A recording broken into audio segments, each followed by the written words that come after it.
최근 반도체 하락으로 인해 기술주가 꽤 크게 흔들렸습니다. TSMC가 분기 순이익 전년 대비 77% 증가라는 역대급 실적을 발표했는데도 주가는 오히려 밀렸고, 필라델피아 반도체 지수는 하루 만에 4% 넘게 급락한 날도 있었어요. SK하이닉스 ADR은 하루에 13% 넘게 빠진 날도 있었습니다. 좋은 실적이 나왔는데 주가가 빠진다? 이러니까 불안해지는 겁니다. AI 밸류에이션이 과열됐다. 반도체 사이클이 피크를 찍었다. 기술주에 대한 악재가 쏟아지면서 QLD 들고 계신 분들 사이에서 가장 많이 나오는 질문이 있습니다. 지금 사도 되나요? 아니면 더 빠지나요? 근데 솔직히 말씀드리면 이 질문을 하고 있다는 것 자체가 매수 기준이 없다는 뜻입니다. 기준 없이 투자하면 오를 때는 더 사고 싶고 내릴 때는 팔고 싶어집니다. 뉴스 보고 사고 유튜브 보고 팔고 감으로 매수하면 100% 흔들립니다. 한 번은 맞을 수 있어요. 근데 두 번, 세 번 반복되면 반드시 무너집니다. 제가 이 정도 하락에는 아무렇지 않은 이유는 하나예요. 매수 기준이 명확하기 때문입니다. 오늘 영상에서는 제가 실제로 사용하고 있는 QLD 매수 판단 기준을 누구나 이해할 수 있게 설명해 드리겠습니다. 기술적 지표라고 하면 어렵게 느끼시는 분들이 많은데, 오늘 다루는 건 차트 고수들의 단타 기법이 아닙니다. 먼저 알아두셔야 할 게 있어요. 개별 종목에서는 CEO 한마디에 실적 하나에 지표가 쉽게 무너집니다. 테슬라가 갑자기 무슨 발표를 하면 RSI고 이평선이고 의미가 없어지잖아요. 하지만 QLD가 추정하는 나스닥100 같은 지수는 다릅니다. 시가총액이 크고 거래 규모와 시장 참여자가 압도적으로 많기 때문에 기술적 지표의 정확도가 매우 높게 수렴합니다. 개별 기업의 돌발 변수가 지수 전체를 뒤흔들기 어렵거든요. 그리고 하나 더 중요한 점이 있습니다. 일주일에 몇 번씩 사고 파는 단기 트레이더한테는 이런 지표가 의미 없습니다. 지표라는 건 시간이 길수록 대상의 규모가 클수록 정확해집니다. 우리처럼 중장기로 분할 매수하는 투자자에게 특히 강력한 도구가 됩니다. 그래서 오늘 다루는 세 가지 지표는 매일 차트를 들여다보는 사고 파는 전업 트레이더를 위한 게 아닌, 장마감에 하루 한 번 확인만으로도 지금이 싼 건지 비싼 건지만 판단하고 싶은 분들을 위한 겁니다. 구독과 알림 설정 해두시면 레버리지 ETF 전략을 새롭게 업로드할 때 바로 받아보실 수 있습니다. 자, 그러면 첫 번째 지표부터 보겠습니다. 첫 번째 도구는 볼린저 밴드입니다. 이름이 어렵게 들릴 수 있는데 원리는 간단합니다. 일정 기간의 주가 평균을 중심으로 위아래의 밴드를 그려서 지금 가격이 비싼 건지 싼 건지를 시각적으로 보여주는 겁니다. 중심에 있는 선이 평균이고 위쪽이 상단선, 아래쪽이 하단선입니다. 가격이 상단선에 가까우면 단기적으로 비싼 구간, 하단선에 가까우면 싼 구간이라고 판단할 수 있어요. 보통 주식 투자할 때 21선을 많이 사용합니다. 주말을 제외한 한 달간의 주가 흐름을 가장 직관적으로 보여주고 가장 많은 투자자들이 참고하는 지표 중 하나이기 때문이에요.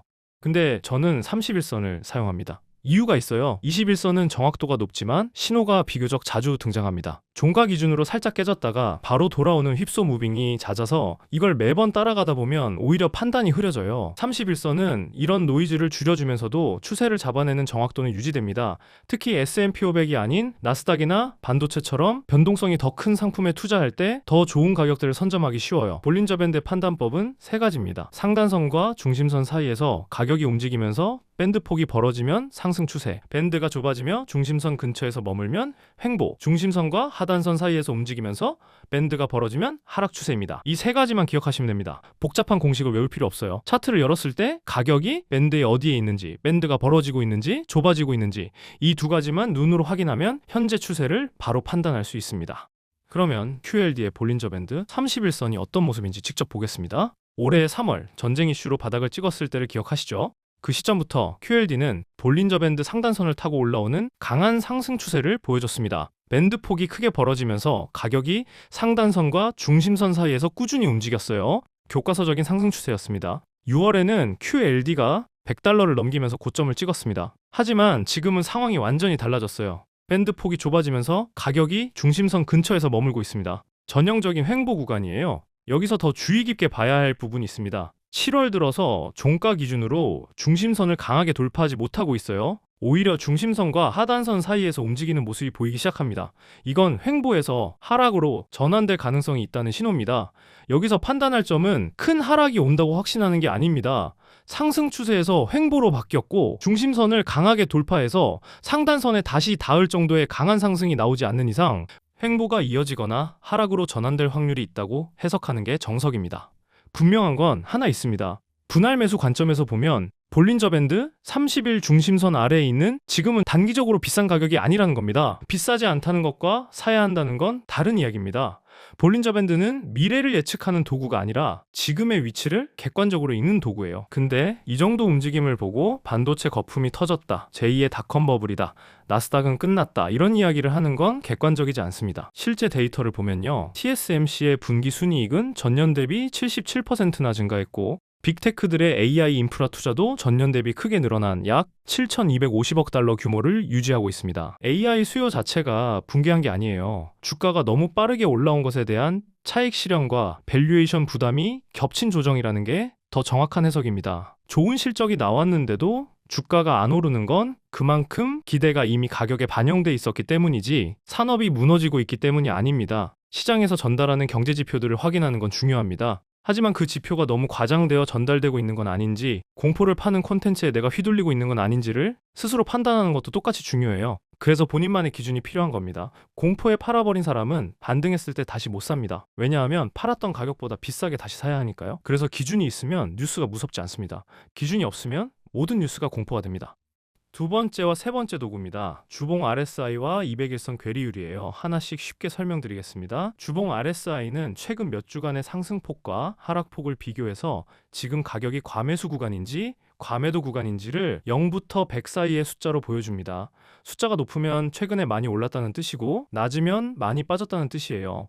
보통 70 이상이면 과매수로 단기적으로 비싼 상태, 30 이하면 과매도로 단기적으로 싼 상태로 해석합니다. 200일선 괴리율은 현재 주가가 200일 이동평균선에서 얼마나 떨어져 있는지를 퍼센트로 나타낸 겁니다. 200일 평균이라는 건 약 10개월간의 평균 가격이에요. 여기서 플러스면 평균보다 위에 있으니 상승 추세에 있다는 뜻이고, 마이너스면 평균 아래로 빠졌으니 하락 추세로 해석할 수 있습니다. 중요한 건 200일선은 장기 추세를 보는 기준이란 점이에요. 200일 평균 위에 있다가 아래로 내려가는 경우 자체가 흔하지 않기 때문에 이 선을 하회한다는 건 장기적으로 추세가 꺾였다는 상당히 강한 신호로 받아들여야 합니다. 저는 이 두 가지를 조합해서 QLD의 1차 매수 기준을 잡고 있습니다. 주봉 RSI가 48 이하 그리고 200일선 괴리율이 마이너스 10% 이하, 이 두 조건을 적용하여 표시한 노란색 화살표가 바로 첫 번째 구간입니다. 25년 3월부터 5월까지 그리고 26년 3월부터 4월까지 돌이켜보면 노란색부터 보라색까지 전부 저점 근처로 가는 구간이었습니다. 물론 이 기준이 정확히 바닥을 잡아주진 않아요. 바닥을 정확히 잡는 지표는 세상에 없습니다. 하지만 적어도 비싼 가격에 사는 실수를 막아줍니다. 그게 레버리지 투자에서는 가장 중요한 거예요.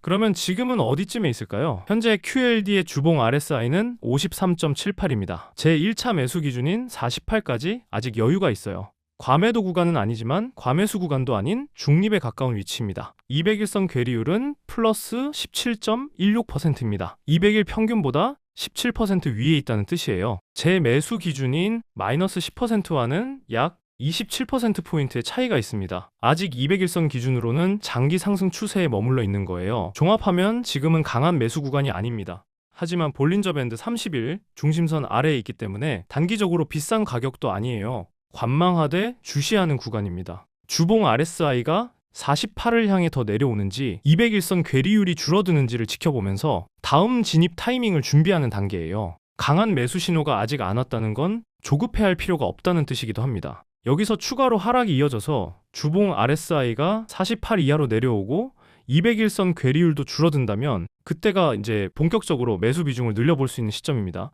반대로 여기서 반등해서 볼린저 밴드 중심선을 강하게 돌파하면 상승 추세 재개로 판단할 수 있어요. 어느 쪽이든 기준이 있으면 대응이 가능합니다. 여기서 가장 주의해야 할 생각이 하나 있습니다. 지금 너무 바닥인 것 같은데 내가 사기 전에 올라가 버리면 어떡하지? 이 생각이 진짜 위험합니다. 매수 기회가 다시 안 올 거라는 불안감, 현금을 들고 있는데 주가가 급등해버리면 막차를 놓칠 것 같은 느낌. 이게 감정적 매수를 유발하는 가장 강력한 트리거예요. 근데 차트를 보시면 알 수 있습니다. 제가 매력적인 구간이라고 표시한 노란 화살표만 봐도 매력적인 가격은 생각보다 자주 왔습니다. 25년 3월, 4월, 5월에도 있었고 26년 3월, 4월에도 있었어요. 1년 반 사이에 여러 차례 기회가 있었던 겁니다. 만약 여러분이 25년 3월부터 5월 사이에 분할 매수를 해서 평단가가 $40 초반이라고 생각해보세요. 아니면 26년 3월에서 4월에 매수해서 평단이 $60 초반이라면요. 지금 $88에서 약간 빠졌다고 흔들리겠습니까? 절대 안 흔들립니다. 오히려 더 좋은 가격이 오기를 기다리고 있을 겁니다. 흔들리는 사람과 기다리는 사람의 차이는 실력이 아니라 평단가예요. 좋은 평단을 잡아두면 하락은 공포가 아니라 기회가 됩니다. 반대로 기준 없이 고점 근처에서 한 번에 몰빵한 사람은 10%만 빠져도 밤에 잠이 안 옵니다. 커뮤니티에서 누가 팔았다는 글을 보면 나도 팔아야 하나 흔들리기 시작해요. 이건 종목의 문제가 아니라 진입 가격의 문제입니다. 그러면 지금 어떻게 해야 하느냐? 이건 여러분의 현재 포지션에 따라 완전히 다르게 적용됩니다. 저는 이미 레버리지 ETF에 많은 비중이 들어가 있어요. 배당 ETF와 초단기채에서 발생하는 달러 현금 비중은 매우 적게 유지되고 있습니다. 그래서 정말 좋은 가격에서만 분할 매수를 진행합니다. 기준이 명확하기 때문에 기계적으로 매수하고 있습니다. 이렇게 해야 더 큰 하락이 발생했을 때 추가 매수할 여력이 남아있고 심리적으로도 흔들리지 않습니다. 하지만 초기 투자자 레버리지를 접한 지 얼마 안 되셔서 매일 뉴스와 경제 기사에 민감하게 반응하시는 분이라면 이야기가 다릅니다. 같은 간격으로 꾸준히 매수하는 분할 매수 DCA가 95% 이상의 확률로 가장 좋은 선택이 됩니다. 타이밍을 잡겠다는 생각 자체를 내려놓고 정해진 날짜에 정해진 금액을 기계적으로 사는 겁니다. 왜 이게 중요하냐면 타이밍을 재는 순간 감정이 개입하거든요. 오늘 좀 더 빠질 것 같으니까 내일 사야지, 어제 올랐으니까 오늘은 안 사야지, 이러다 보면 결국 가장 좋은 가격을 놓치고 가장 나쁜 가격에 사게 됩니다. 저도 만약 지금 현금 비중이 높고 QLD를 처음 모아가는 단계라면 매수 기간을 길게 늘려서 DCA를 할 겁니다. 한 번에 크게 사는 게 아니라 6개월, 12개월에 걸쳐서 DCA를 진행하는 거예요. 특히 상승장일수록 기간을 더 길게 잡는 게 좋습니다. 반드시 발생할 다음 하락장까지 대비할 수 있거든요. 이게 가장 흔들리지 않는 방법이고 결과적으로 가장 좋은 평단가를 만들어주는 전략입니다. 주가가 빠지면 같은 금액으로 더 많은 수량을 사게 되고 오르면 수량은 줄지만 보유분의 가치가 올라갑니다. 어느 쪽이든 손해가 아닌 구조가 만들어지는 거예요. 정리하겠습니다. 첫째, 볼린저 밴드 31선 기준으로 QLD는 현재 횡보 구간이고 하락 전환 가능성도 인지해야 합니다. 둘째, 현재 QLD의 주봉 RSI는 53.78로 1차 매수 기준인 48까지 아직 여유가 있습니다. 셋째, 200일선 괴리율은 플러스 17.16%로 장기 상승 추세는 유지 중이지만 매수 기준인 마이너스 10%와는 약 27%포인트 차이가 있어요. 넷째, 현재는 강한 매수 구간이 아니지만 그렇다고 비싼 가격은 아니기 때문에 현금 비중이 높다면 분할 매수를 진행해도 됩니다. 다섯째, 기준이 있으면 하락에 흔들리지 않게 되고 분할 매수는 초기 투자자에게 가장 확실한 무기입니다. 화려한 단타 기법이 아니라 이 세 가지 지표만 꾸준히 확인해도 감정에 휘둘리는 투자에서 벗어날 수 있습니다. 나스닥이 끝났다, 반도체 거품이 터졌다, 이런 말에 흔들리지 마세요. 데이터를 보세요. 기준을 세우세요. 그리고 기준에 도달하면 기계처럼 실행하세요. 지금 당장 매력적인 구간이 아니라는 게 실망스러울 수 있습니다. 하지만 기다릴 수 있는 것도 실력입니다. 기회가 왔을 때 준비된 사람만이 잡을 수 있으니까요. 오늘 영상에서 다룬 매수 기준은 불특정 다수가 시청하는 유튜브 특성상 매우 타이트하게 적용된 기준입니다. 차트에서 보셨던 화살표 지표는 시장 상황에 맞게 제가 직접 만들어서 사용 중인 커스텀 지표이고 이 지표의 변화와 적용 과정은 앞으로 영상에서 꾸준히 확인하실 수 있습니다. 기준을 세우고 기준에 맞게 실행하고 흔들리지 않는 투자를 지향합니다. 도움이 되셨다면 구독과 좋아요 눌러두시고 영상을 바로 확인해보세요. 감사합니다.